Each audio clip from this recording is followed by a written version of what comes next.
Chiamata al voto domani per 750.000 trevigiani, 820 seggi aperti dalle 7 alle 23 in questo turno unico per eleggere il Presidente della Regione Veneto più 50 consiglieri, 49 come risultato delle preferenze e 1 il primo degli sconfitti. Dei 49 consiglieri 9 usciranno dalle urne trevigiane scelti da oltre 383.000 donne e da poco meno di 363.000 uomini, oltre a circa 87.000 trevigiani che votano all'estero.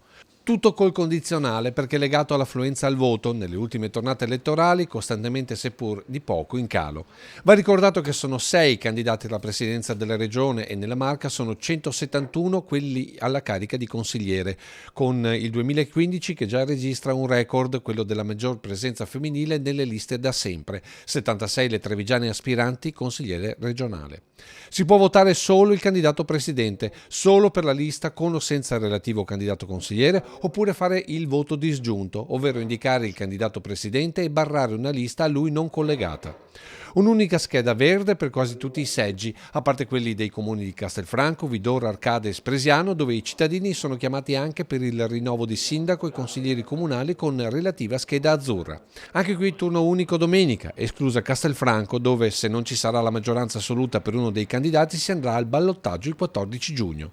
Elezioni che Rete Veneta seguirà sin da domenica sera con lo speciale Focus Elezioni che inizierà dalle 21.05 fino alla proclamazione del prossimo presidente del Veneto. Dalle 23 con la chiusura dei seggi seguiremo le prime proiezioni di voto e ci collegheremo con le sedi dei candidati.